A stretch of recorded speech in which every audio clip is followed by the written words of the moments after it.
Bonjour, dans cette vidéo nous allons aborder les agrandissements et réductions de figures et voir quels sont les effets sur les longueurs, les aires et les volumes.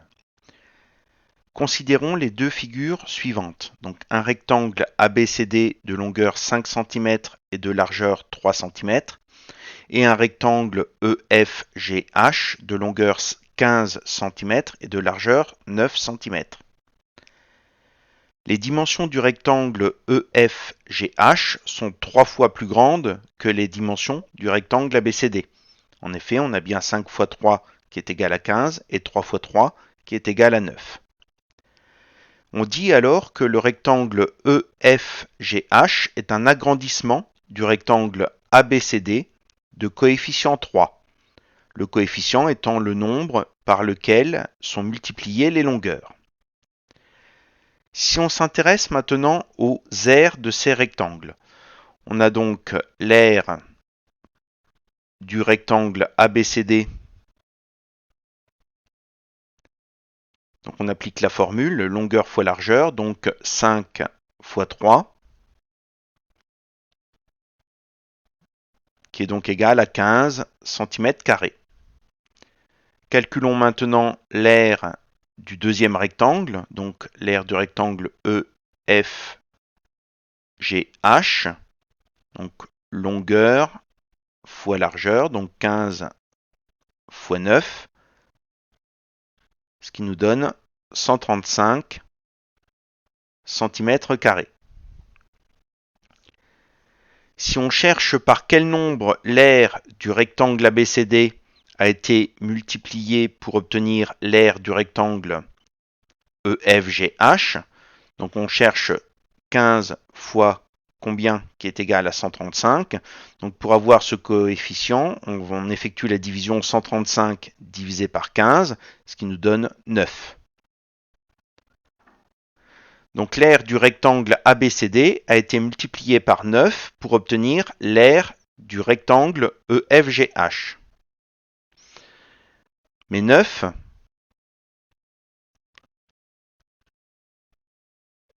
c'est le carré de 3. Et 3, on a dit que c'était notre coefficient d'agrandissement.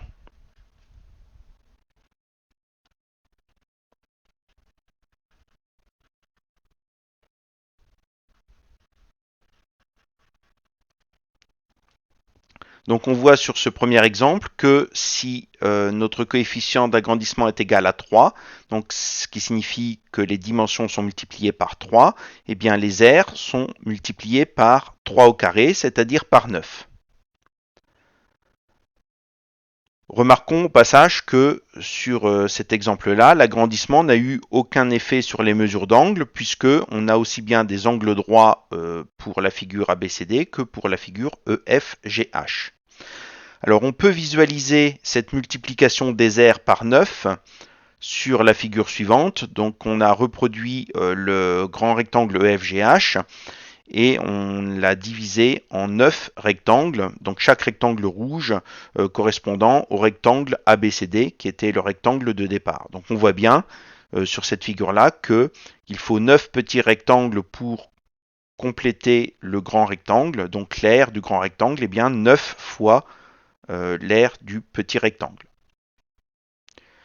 Nous allons maintenant nous intéresser à un deuxième exemple où on a deux cubes, donc un premier cube ABCDEFGH de côté 4 cm et un deuxième cube IJKLMNOP de côté 2 cm.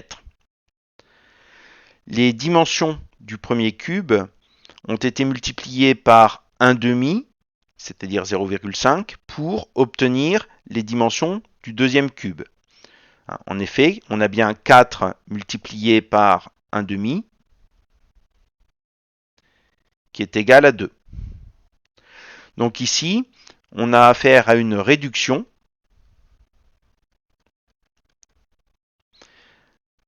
Et le coefficient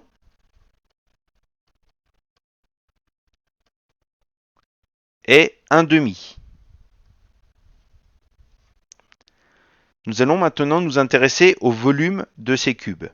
Donc le volume du premier cube, on va le noter V1, Donc on rappelle que pour calculer le volume d'un cube, on calcule la longueur du côté au cube, donc 4 puissance 3, ce qui nous donne 64 cm3. Calculons maintenant le volume du second cube, donc 2 puissance 3, qui nous donne 8 cm3. Et on constate que on passe de 64 à 8 en divisant par 8, c'est-à-dire en multipliant par 1/8.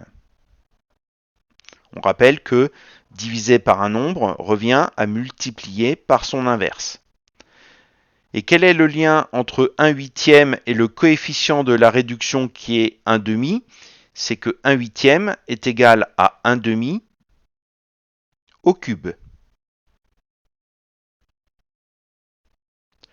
Donc nous voyons sur cet exemple-là que si les dimensions ont été multipliées par 1/2, les volumes ont été multipliés par 1/2 puissance 3, donc 1/2 au cube. Alors on peut visualiser que le volume du grand cube est 8 fois plus grand que le volume du petit cube sur la figure suivante. Donc le petit cube est représenté en rouge et le grand cube en noir. Donc il faudrait 4 petits cubes rouges pour compléter la surface, pour couvrir la surface ABCD, et puis 4 cubes de plus pour compléter le grand cube en hauteur. Donc on voit bien sur ce schéma que le volume du grand cube est 8 fois plus grand que le volume du petit cube. Alors ce qu'il faut retenir de tout ça, c'est plusieurs choses. Donc déjà la définition du coefficient d'agrandissement et de réduction. Donc lorsque deux figures ont la même forme, on peut calculer le coefficient suivant, qu'on note souvent par la lettre minuscule K, donc, qui est égal à longueur finale divisé par longueur initiale, c'est-à-dire longueur d'arrivée divisée par longueur de départ correspondante.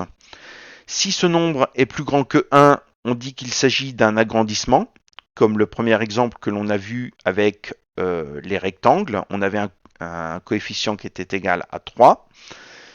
Et si le coefficient est plus petit que 1, on dit qu'il s'agit d'une réduction. C'était le cas du deuxième exemple avec les cubes, où on avait un coefficient qui était égal à 1/2. Et le nombre K, il est appelé rapport de l'agrandissement ou de la réduction. Et nous admettrons la propriété suivante que l'on a pu constater sur les deux exemples précédents, c'est que dans un agrandissement ou une réduction de rapport K, les longueurs sont multipliées par K, les aires sont multipliées par K au carré, les volumes sont multipliés par K au cube, et les agrandissements et réductions n'ont aucun effet sur les mesures des angles. Nous verrons comment appliquer ces résultats dans une prochaine vidéo.